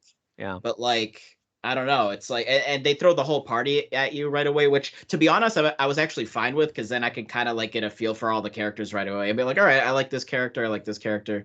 Okay, but if they did that in most games, because they throw them all at you, they all have different skills, strengths, abilities, specials, and so right away that. And maybe that's an appeal to some people. For me, that's immediately a turn off, because I'm like, oh, so now I have to kind of just trial and error my way through these battles. Like, I don't like this. Well, the reason why I wasn't like I didn't dislike it too much is because it kind of reminded me of Final Fantasy X, when you can swap characters in and out right on the fly. It does cost a turn, but yeah, that part's fine. It just seems weird that they give them all right away. And I mentioned this to you earlier as well. It's possible, because I didn't play it for very long. As the story goes along, it might be one of those things where at the opening of everybody, but they all might somehow get separated, and now you have to regather the group. Like, I could see them doing that. A lot of games will kind of give you the full powers and team at the beginning, and then strip it away a little bit to make you earn it back. But anyway, it's not awful. It's just not great. So I'm glad it's on Game Pass, because I'll poke at it here and there just to see, because I heard the story does get interesting eventually, but it's like, am I going to get to that point is the thing. Yeah, so they definitely have some unique lore and different species that have their own issues. And anyway, they've got all kinds of stuff there. A lot of work went into it. It's just not necessarily my thing. I like the fish people. They got the kind of like the bowl on their head. Yeah, the bowl over the head that just like kind of looks like a teardrop almost, like shaped. Like they look really cool. So that's the funny to me, that you have this absolutely beast, like he's the size of a buffalo standing on his hind legs. And he's a mage. And he's like casting magic. Yeah, really deep voice too. Like he's just gonna massacre everybody. He's just. And then there's this little old man who's this super fast assassin. I'm like, they're going against type here, I guess. All right, so I do want to talk about the main 2 games that were out, but anything else that we haven't covered that you guys want to touch on? Absolutely. Alan Wake Remastered, I touched a little. That's a diddle right there. That's a diddle, yeah. That is a brief diddle. Everything about it is very much 360. It screams like 360, PS3, whatever. Whatever it came out on, right? Was it only 360? Right. It was 360, yeah. 360. Okay. Yeah. But I mean, so it looks crisper, but everything about it is still last gen, like voice acting, obviously, mechanics. 2 gens ago. Shit, yeah. Right, yeah. So I mean, it doesn't age 100% great, but the story is riveting, and the gameplay is interesting and still creative. So I'll play more of it. It's my first time playing it, so I'm actually excited to play more of it. And you liked Control, right? I didn't beat it, but yes. I like what I played. I got like 10 hours. Didn't beat it. You must not have liked it, I guess. I hated it. 10 hours. Chunky Slice, hated it. Like, didn't you want that to be Game of the Year? You're kind of trash. No. Yeah. No, my Game of the Year was Outer Worlds. That was me. Outer Worlds. I'm always in Control. Nope. That was a troll Game of the Year for me. Jeff, tell me about Lost Words Beyond the Page. Yeah, so this game I started like Saturday, and this is on Game Pass. It came out like in April, I think. Not to Game Pass, just came out to Game Pass. But I started on Saturday and I couldn't stop. Like Sunday, I played another Chunky Slice, and then I think I beat it Monday night. It's like a 4-hour game, 4.5-hour game, and so the premise is it's from the perspective of a little girl. She's narrating over it. She's writing a novel at the whatever encouragement of her grandma, and then her grandma has some health issues, so she starts using it as like a way to, I don't know, cope and go through therapy, her own version of therapy, I guess. So the gameplay though is like half of it is as she's writing the novel, you'll platform across the words and move across the page, and then you'll exit the page and go to the next page. You'll see what I'm talking about when you get to it. And then the other half is like part of her fantasy story that she's writing that her grandma told her to write. And you're kind of helping her make choices along the way as to what should that fantasy world be? What's my character's name? What's her hair color going to be? I don't know. What type of people inhabited this town or whatever? Like you choose your own adventure book, right? Yeah, but kind of, but like less stakes, way less stakes. Okay, sure. The game just has a ton of heart, and it made me feel like if I had this game when I was a kid, I probably would have dealt with, I don't know, certain feelings much better. I would have handled them much better because this game deals with heavy stuff from like a kid's perspective that I feel like could be genuine therapy for people. About how old is the character? Like, she sounds like 7 or 8 or something. Like she's old really enough to, maybe older. She's old enough to like, write a full book, and she's using like thesaurus, and like she's not. It's clear she's not like 4 or 5 and figuring things out. She's not like 16 or like 8, no, like 17. No. Okay. And then this was the only game that I played through the credits. The credits have you platforming through, and you can like jump on there's like a star that'll show up on the screen, and if you go grab it, it'll reveal like. See, that's just charming right there. That's all that is. Yeah, it's a charming game, a lot of heart. Reminds me thematically like of Pixar stuff where it's like kids are gonna love this and it's gonna be accessible for them, but adults are gonna watch it and just be like, or watch it, play it, whatever, and just be like, wow, dude, that's just hit me on a deeper level. The kids will never understand. Wow. Turns out. Wow. Yeah, you talking about this got me to download it. So I'm planning on trying it out. Unfortunately, there are some bigger games that just came out, so it is on the back burner at the moment, but it's downloaded. So that means it'll at the very least have me look at it and then uninstall it. At the very least, that's what's going to happen. Hopefully, I'll actually play it. We'll see. So who diddled Death Stranding director's cut? That's what I'm curious about.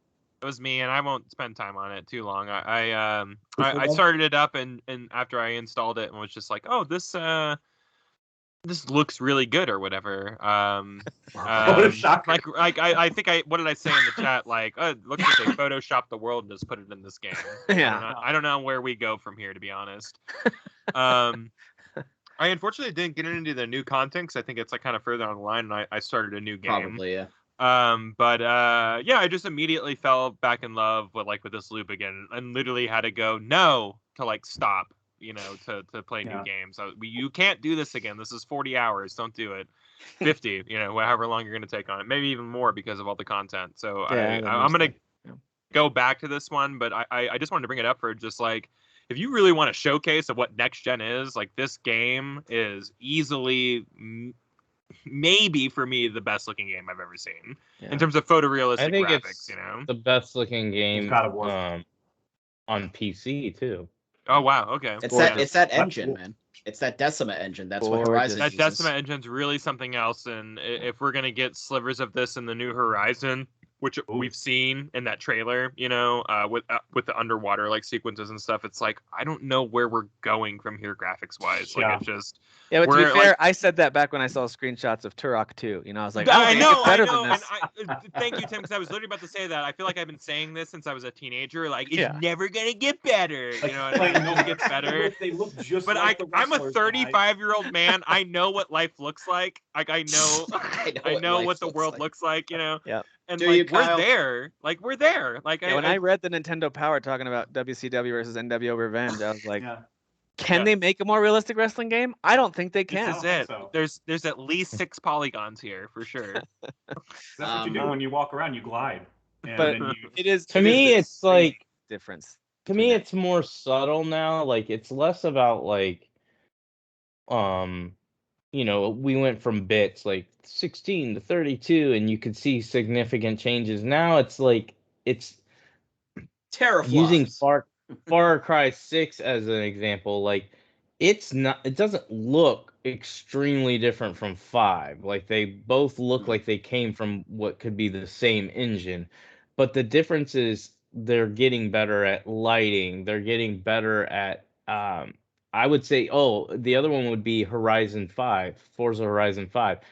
Like 4 looks really good, but 5 looks better because they've gotten better at adding detail to the world. So like 4, if you go back and play 4 and you really like stare at it, you'll see there's a lot of like bland looking things that you can tell in 5 they went, no, we're no longer going to go because this game's fast. We're just going to make this look okay. Yeah. We're now going to make it look amazing. Yeah, we're going to film this one spot and capture 24 hours and put it in the game. Yeah. And that's what I felt like when I was playing like Far Cry 6. I was like, it's not like that it's so much better looking than 5, but there's something about it subtle. There's a subtleness to it that I look at it and I'm like, it really, and I'm playing on PC, so I'm maxing everything out. I'm like, this is a really good looking game. Like some of the animations are still old, but the game and the world, it's more detailed. The lighting is better. Like the reflections off the water, all of it, it's everywhere. It's not in just certain areas. It's like you're getting to a place where you're like walking through real world. Since you brought up Far Cry 6, tell me more about what you think about the game, how it plays, the setting, like overall game. Are you enjoying it? What do you think about it so far? Well, Derek, you can keep going since you already started talking about it. Well, before I jump into that, the only game I want to add that I feel like maybe some of our listeners would want to hear about is I played the Battlefield beta right before I was actually playing that when you guys called. Okay. So I am playing that on PC. And wow. Like seriously, my son was in the room and I was like, dude, look at this game.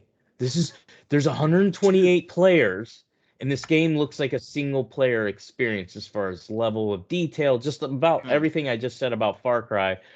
That's what I was experiencing with Battlefield. Like it's really pretty.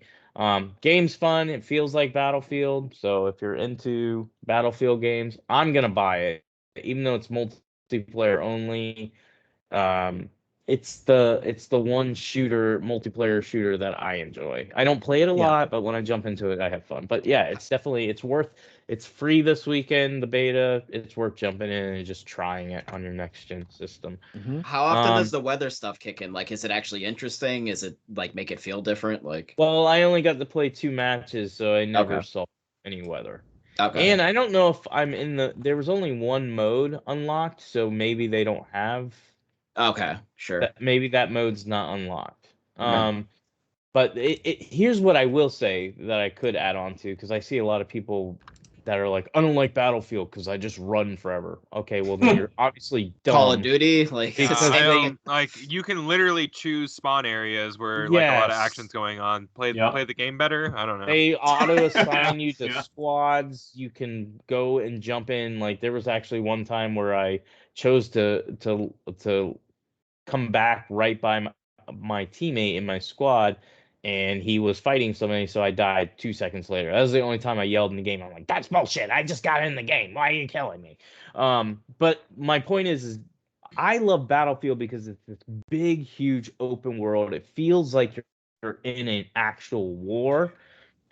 But no, you do not have to run for miles. That's really stupid. And also, I like the fact that I felt like I could play. I'm not really good at it, and I was playing for a long time without dying. I wasn't dying every 5 seconds. I didn't feel like I felt like I was in a war or in a battle, but it wasn't in complete chaos that I was getting picked off by airplanes and helicopters and all this stuff. Like I felt like I could run around with my teammates for a bit and just be, cautious, but also I could also just be free a little bit.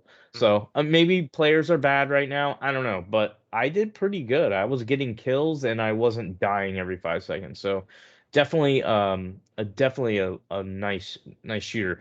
As far as Far Cry 6. Wait, before we move on, I'm a little surprised that you are okay with playing a beta. That's not very alpha. Wow! Holy wow! You got caught. I am okay with that joke. Yeah, no, as an alpha male, a self-proclaimed alpha male, alpha male, which is very alpha. I mean, when you go up to girls and you're just like, you're looking for an alpha male, I'm your alpha male. Yeah, no, so you asked if you're looking. I feel ya or whatever, All right, sorry. I do want to hear about Far Cry 6. What do you think? And anyone else is playing it too after Derek shares about it. Yes. So I love it. Like, I love the intro. I love the way they intro the villain. You expect it. So I'm glad they did it, but they did it in a way I felt was, I'm not going to spoil it, but there's a part in not the very, very beginning. You play the game for a little bit, and then there's a part where the villain re-enters a scene, and you're just like, oh, this is pretty cool. Okay. This I can kind of see where they're gonna go with the story, as far as between the villain and his son, and then your group that hates him. But I love the way it looked. I already talked about that. I love the way it feels at 60 frames per second. And then I love the world. I didn't think I was gonna like it because I'm a little racist. I don't like those areas. Well, you love like 5. Those areas, like the beautiful islands of the Caribbean. Don't do it. Yeah, for what are you talking about? So you love 5, right? Because all the white people, right? Beaches are terrible unless they're in Florida. I like 5 because there's a lot of mountains and green areas. I don't like brown It's in Montana, America. I don't like brown. I don't like brown things. Oh, so I don't like. Hey, there's a part early on where one of the leaders of the group opens up the map and kind of walks you through who's in each area, who you're gonna have to connect with. I don't know about you, but when I saw that compared to the little tiny island I started on, which I already thought that's a pretty big space, and then they show you the full map, I remember just thinking like, dude, this game is huge. Like, I've been playing for 2 hours. I've been playing for 2 hours and I haven't even gotten to that yet. Oh. So, like, that's how big that first area is. I'm walking around doing stuff. He's just riding his horse as fast as he can across the island. I'm doing a lot. I don't know. Like, there was some cave that you're supposed to go check out. Like, I keep on going back to, like, checkpoints where, like, there's missions, and he'll be like, hey, you go back to that later. Just saying. I mean, yeah, I guess. I don't know. I'm not playing the game right. I don't know. No, you're dude. You do you. Okay.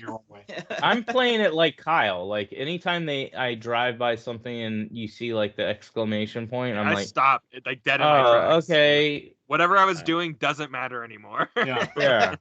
I got to do that now. I got to talk to this This is more important. You're missing fuel. I got you. I'm gonna go. Yeah. That's what I'm doing. And I like the crocodile. I love him. Amazing. Yeah. The dog. So dude, I can't wait for the dog.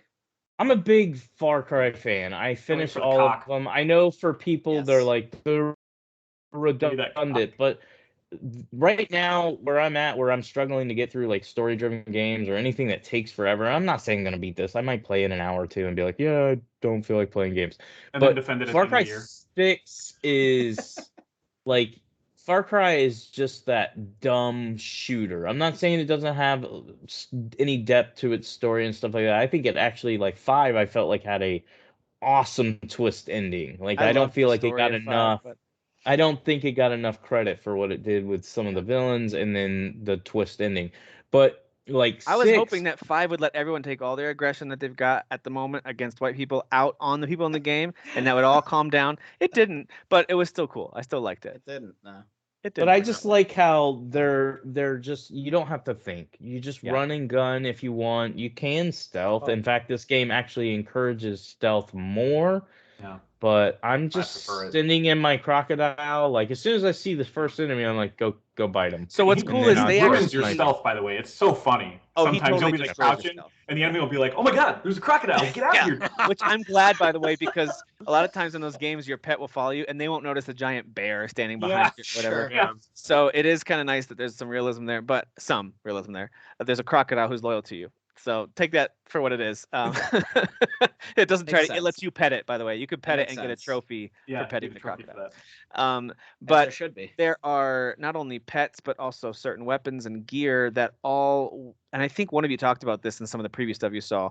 It all can point you in a direction of, hey, I want to be a saboteur who messes with everyone, turns the enemy against themselves, messes with all their gear, or I want to be stealthy. I want to sneak around and machete everybody and have a pet who will help me with that, who's really good at not with macheting, but with being sneaky. And then I want to go full on assault, and pets like Huapo are really good at that because he'll even heal himself after he gets down for a bit. He'll kind of come back to life and keep fighting compared to the other pets. Reptile stuff. Totally reptile stuff. Yes. But also you get these Supremo weapons from Juan, I think you mean the Boba Fett weapons? You mean? Is and that so what it you mean? starts it Yeah. starts with those awesome rockets that are in the trailers, so no spoilers there, but they Yeah. add a few other ones, and you actually get to pick between a few right out of the gate when you get to the mainland, and they each have a different purpose. So one is much more in that I'm a saboteur. I want to use something to turn enemies against each other and mess with their stuff, or I want to use something that's going to be much more stealthy. They're never going to know where it's coming from. Or you can go with the full-on Boba Fett style. Let me just kind of kneel down and aim my body generally towards the enemy, and it's just going to rocket everybody. So you can go a couple different directions, and I like that because I like playing stealthy. But Same. also in the opening levels, I was like, I'm just going to start shooting. I'm just going to see how and it was fun. It worked. So I great. started Yeah. shooting. I started That's how I play. I don't stealth in this game. I shot my just shot. shoot my way through everything. shot my shot. But I do like to get, you can add on. There's a bunch of ways you can add on stuff to your guns, whether you want to add a muzzle or add a different scope, all that kind of stuff that you can do. So I think there's plenty in this game if you like.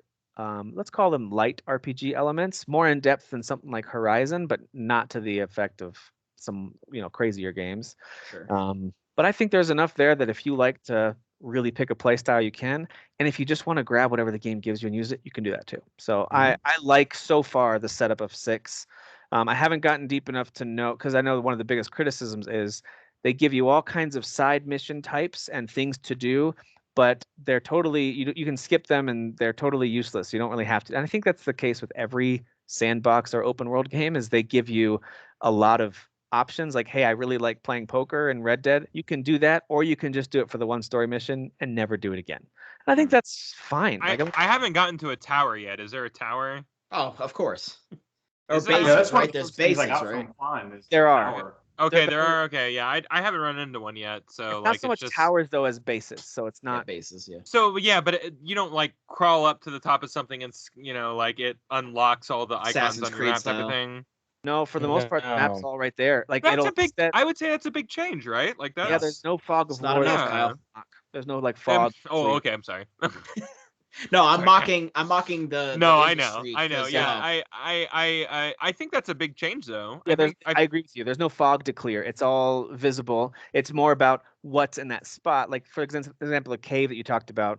Mhm. Someone has to tell you about that, I think. when Yeah, you- yeah. So it's more about that. So as you unlock a base, you'll now have a scout. One of the rebel fighters is now a scout, and every time you go back to that base, if they've had a chance to kind of reload, they will have a little exclamation point over their head. You just go talk to them, and they'll give you new locations of either crates to find or other things on the map. They'll like I think unlock. that's awesome. I think that's a really cool way to like get side quests like filtered into your experience. I think that's really cool. They'll give you like a little wave of, oh, here's some more spots to go explore on your map. So I think it's way more organic than climbing up a tower and I agree. getting like I was just gonna 17,000 say, I don't things on feel your map. overwhelmed like Yeah. I do when I go to the top of a tower, and now I've got tons of optional bosses and treasure chests and all these things to find. Well, It's I feel like you plan your route too much. Like I have 17 things here. I'm gonna just kind of go clockwise. Like now I'm gonna go to one place and it's gonna point me to a specific place on the mean, map. And like that's why I don't know. something like, I feel like it's more organic to me. And Valhalla was just, here's a dot, and we're not going to tell you what it is till you get there. Yeah. See, Yeah. I prefer more Yeah. like the Breath of the Wild or like a Fallout 3, like just go in a direction and you're gonna come across a bunch of things and it's really fun and it just feels like you're just going for a stroll like you would in real Sure. life, Yeah. And just coming That's across what things. I like journeys. Like that's why I was a big Yeah. Dragon's Dogma fan, and people Yeah. complain about like it doesn't have a fast travel and blah blah blah. And I'm like, Dude, Dragon's Dogma's dude, awesome. Like Dragon just Dog go is on a such a good game. journey. Yeah. Just enjoy the scenery, enjoy the amazing combat, and go on a journey. And that's how I play a lot of these games, like Far Cry and all that. They're That's turn off your brain, go on a journey. Well, that's some of my favorite parts about even WoW. It's just like, hey, I'm gonna like cross all these areas. Like back in the day when whoever was playing WoW, I certainly was. Like it was just like that trek. Like we had to go over these mountains and we had to Yeah. go through this field and we had to. I traveled so far just to find my buddy because we chose different races, and like it felt epic, like a Lord of the Rings thing. And I feel Yeah. like Yeah. to Derek's point, like go on that journey, like climb that mountain, like go in that direction that you choose to go. Like those are definitely my favorite. So I like type their of open world they've games. designed. I think they did a good job. I do think it's got some of those moments where, and the Far Cry games all do this, where a lot of it's tongue in cheek and it's just for fun. And sometimes they also try to take themselves really seriously. To Derek's point, it kind of works with the villain. I love Giancarlo Esposito. I think he's great no matter what he does, and he really does a good job in this game. But there are certainly dialogue moments. It's usually going to be with your other rebel fighter leaders and folks. Like, it's a little hokey at times. It's a little cheesy, but it's fine. Like, it's not bad at all. Like, it's not like it's poorly acted. There's not going to make you roll your eyes and go, wow, that was bad. It's just I don't think it's fine. because I'm anti-cursing. I just think it's like You're not, when though. they had when you first the first 3 characters, like your character on the roof. and yes, and they're dropping F-bombs every 5 seconds. I'm like, if you cut out half those, that would actually sound like 3 semi-intelligent people are talking. But because they're just dropping F-bombs every 5 seconds, and then spoilers, one of them is an absolute idiot, and I'm like, you could have killed him off in a better way. I agree. But like that's the stupid stuff that I'm like, you've got good voice actors. You could write good dialogue. I know you can. You're purposely choosing not to because you don't want us to take the game too serious, but then you still have a lot of serious moments. So for me, I feel like if there's ever any complaint about the Far Cry franchise, it's that they don't know what identity they want. Do they want to be silly, goofy, open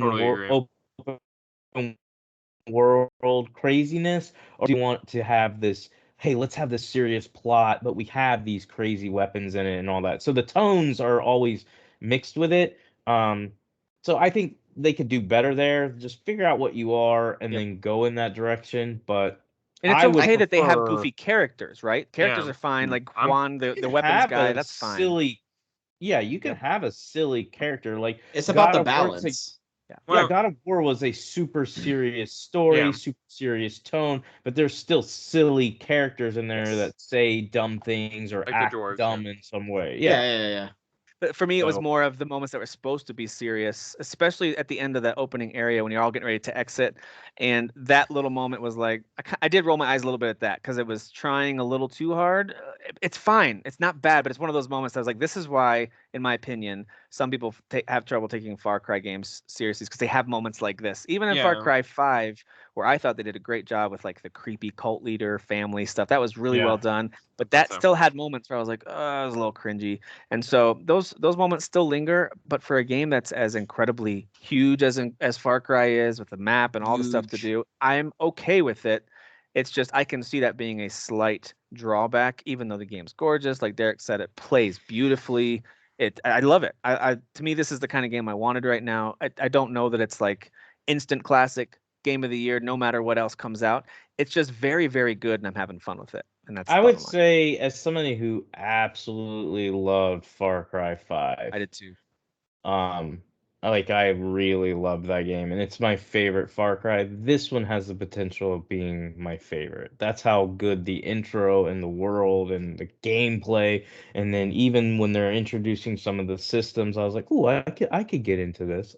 This has got it's got a little bit of that loot RPG feel to it that I could get addicted to. So, it might be the game that gets me out of my funk where I'm like, I don't care about games type thing. Yep. Any other thoughts on that before we close out with Metroid Dread? There was just one little thought. There's a mission at the very beginning where you're burning another field, and the game literally makes a comment, go, "This feels familiar." Yeah. I don't like jokes like that. That's not my favorite. Yeah, that's fair. I mean, it's just like, that's what they do, though, right? That's in every fair. Far yeah, Cry I game. know, but don't be like, we're being lazy. You see how we're being I don't know, like, it's too meta for me, and like that goes into the cheesiness that y'all were talking about, but it doesn't detract from the fun at all. Like, just because like there's a moment of dialogue where I'm like, Yeah. Doesn't mean that I'm not having fun when I'm Boba Fetting missiles on a base, you know, like, so. I'm curious if any of you ever get tired, if y'all watch reviews anymore, of like, I just roll my eyes whenever I'm hearing a review and it's like, it's just more Far Cry. Well, it's the 6th one. Did you want them to change the form? Like, I don't understand that criticism of games. Like, if it's a sequel, they wanted they wanted to evolve, like how you're saying with the dialogue, for example, right? How it can't seem to pick a lane. I think they like almost sort of want to take that idea of like picking a lane, but like changing everything about the game. But and it's like, it's set in a negative like tone. Like, No, of I course. think they're just kind of hoping for more evolution in these titles. That's I think they are. how I take that criticism. Kind of like God of War evolved, and Yeah. you can think of other titles, I'm sure. Breath of the You're Wild. probably just gonna get God of War. Breath of the Wild, I mean, it's open world. I think there's going to be monumental shifts that happened with Assassin's Creed. It happened with God of War back in Sure. Yeah, Assassin's Creed's a good example. But for folks to expect that every entry, I think, is where I get tired of it. So I'm totally there with you. I'm like, stop with the same criticism every time, except the fact that they're making another one of these and then judge it based on how good is this by itself. That's just my take on it. But yes, when they're rebooting, then you can say it. When it says Far Cry 6. Yeah, what do you expect? Yeah. It's kind of like when they redid God of War, they renamed it God of War. They didn't call it God of War 4. There's no 4. They called it God of War 4 and then said, well, it feels like 3. Saints Row getting rebooted. I mean, they're, Yeah. So I understand if someone wants something different, that's fine. But for that to affect your grade, in my opinion, is a little silly because it's like, so you put on expectations that no one gave except for yourself. Great. That's fair. That's fair. But whatever. Kind of like people with Fallen Order. But, that's okay. That's all right. The Fallen Order. Hey. Derek and So real quick, I finished Tales of Arise. It's excellent. It is very long. It does definitely get drag. It feels like it's dragging a bit at the last 10 hours, but like, oh my God. That's exactly what my girlfriend said. It's very long, and it was dragging the last 10 hours. Yeah. Well, you should probably work on that then. Yeah, what a day you totally real. What a day. But I mean, overall, the experience, right now, I would say it's like kind of like tied between Resident Evil Village and this, but like Resident Evil Village is like a tighter experience. It's shorter and it's kind of just more like boom, boom, boom, kind of going through the moments. But I just really like what they did with these characters in this game. Again, I haven't cared about a Tales game since the GameCube Symphonia one, so I really like it, and I'm glad they're supporting it with new DLC. They just released some new DLC, like crossover with the Sword Art Online, which is cool. So this falls in the same category as a game like from last year with Yakuza Like a Dragon, where I enjoyed the time I spent with it, and I don't have any intention to never play it again, but it's one of those games that, because it's not my favorite genre or setting, it's easy for me to let something else kind of take over. That's just how those games work for me. Like I really enjoyed it, and then something else takes it because it's not my favorite genre or setting. So it's like. So to refer to what Kyle said earlier, it's okay, Tim, to lower the difficulty and just plow through the story.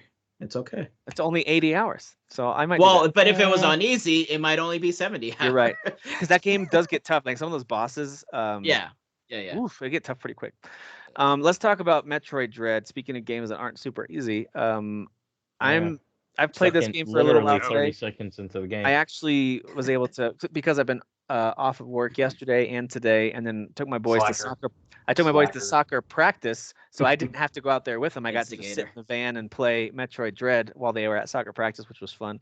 But I won't say, it's hard to say how far you are without kind of telling people like some stuff that happens in the game. So I'll just say I am on the second main boss. That's a very clearly Metroid boss, where there's like phases to it and that kind of thing. So there are mini bosses, and there are some. You've seen them in the trailers. They're right there on all the posters. They're right there in my background. There's these robots called Emmys, the EMMI, and they'll chase you around. These guys right in the A. And that has a totally different experience separate from boss fights. So there's a way to deal with them that's totally separate from big boss fights. Although it's like Nemesis chasing you sort at of random sections, but like then there's the regular game kind of going on. There's multiple ways to deal with them. I'll just say that. And the game does a really good job of like, okay, now I want you to do this to take care of this one. It's really, really cool. I mean, it feels very epic when you kind of get a chance to deal with those Emmys. There's not a ton of them, but when you get to their areas, it becomes very eerie, kind of like this pulsating low light effect comes on, and you have to, and very early on, they can start to hear you and go after where you are. They go into search mode, and if they spot you, the doors to the areas shut off until you escape from their sight. And they go back to search mode, then the doors open again, you can escape. But you have to go through those areas because it's a Metroidvania game. Obviously, it's a Metroid game. You have to get to certain spots, get a new ability or whatever, the new type of weapon, to then go back through those areas. So there's a lot of backtracking. In my opinion, it's really fun because the areas are so great. The movement and combat feels so smooth. I am totally loving going back through, getting stuck. I gotta figure out where to go. And sometimes it strikes me similar to like the old Super Nintendo games where it's not an obvious solution. I had to go to where the dead end was again, and I started just shooting around. I was like, oh, there's a secret thing on the floor. I didn't know I could shoot through that. Drop through and go through a whole new area now opens up. So it's moments like that it's like, man, this really embraces elements of the old school Super Nintendo days. And I like that a lot, but it's going to frustrate some folks, but I do like that a lot. And boy, it's funny when you play like Axiom Verge and games that, you know, clearly inspired by Metroid. Mm-hmm.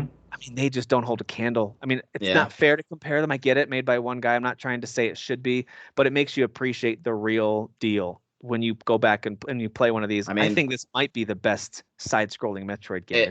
It's only taken 19 years to make another one, so. Sure.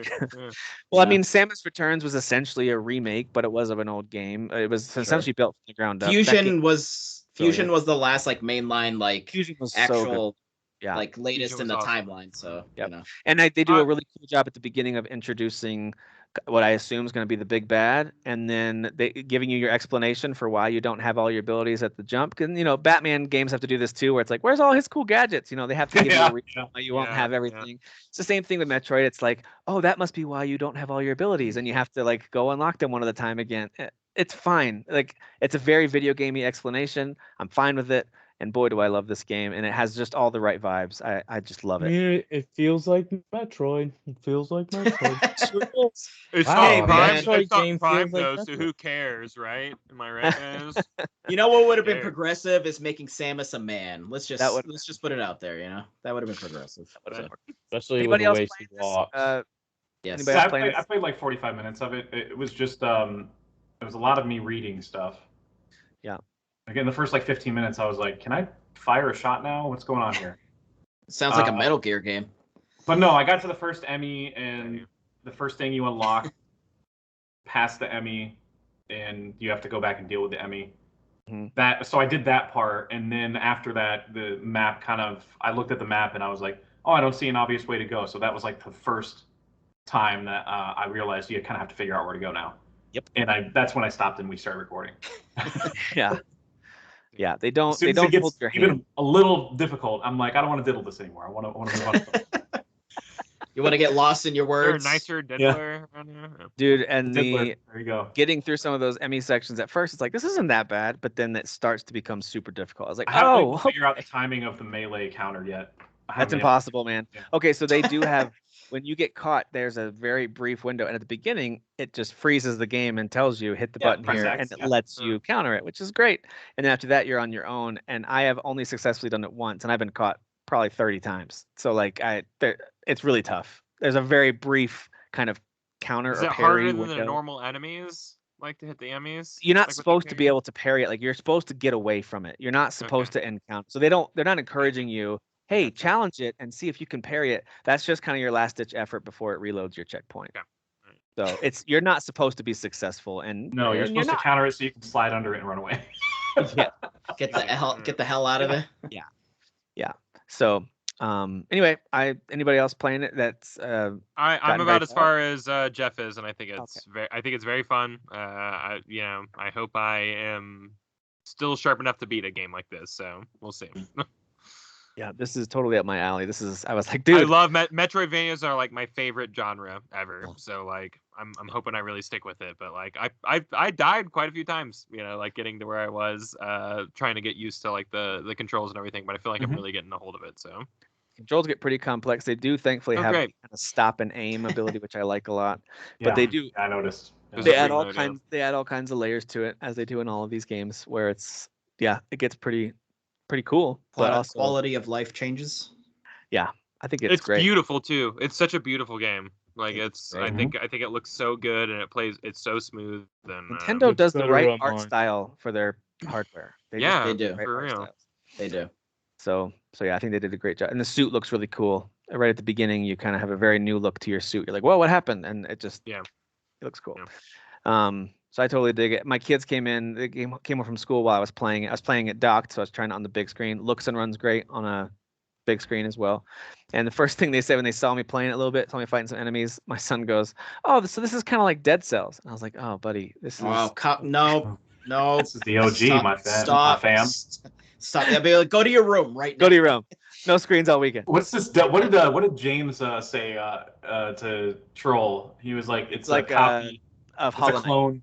What was it? Hollow Knight. Hollow Knight clone. Yeah. I was like, oh, that's great. Too obvious of bait, but Slap I that dumb little mustache off his face. I do appreciate. I appreciate the attempt. Don't give me. No, go ahead. Get started. Let's go. Yeah, get started. You're only here once a month. You might as well get started about Once it. a month? What, you mean once every 6 months at this point? Derek, it's been great to have you back. Glad you're here. Glad you guys Absolutely. are playing some of this stuff. We will, in a couple episodes, we'll be talking about some of our favorite spooky games. It's that time of year to talk about Halloween games. We'll also preview, holiday season as that gets closer. But for now, it's all about Far Cry 6, Metroid Dread. We'll see what comes out next week. That's worth talking about. But that's it for this week. E4B. We're going to cut it short. We've gone over 2 hours, and this week we have trimmed it down, which is awesome. So we added a Go watch Squid Game, everybody. We'll talk about it next week. We'll try it. Yeah, we'll talk about stuff we're watching more next week. Oh, go check out Jeff's new music, Spotify, or wherever you want to listen. Go watch Midnight Mass if you want to absolutely just not care about religion. Religion is terrible. It's just the worst. It's Yeah, just the worst. It's a really accurate representation. If anybody knows that, Yeah, It really is. It's what my just a church bummer. does. It's what is that not normal, guys? I don't know. That's what I do. Whatever. I mean, that's why I don't care about any of that anymore. I don't go out in the sunshine. I don't know what the big deal is. All right. Overrated. All right. Thank you guys for being here. Thank you all for listening. We're out. See ya. Respect.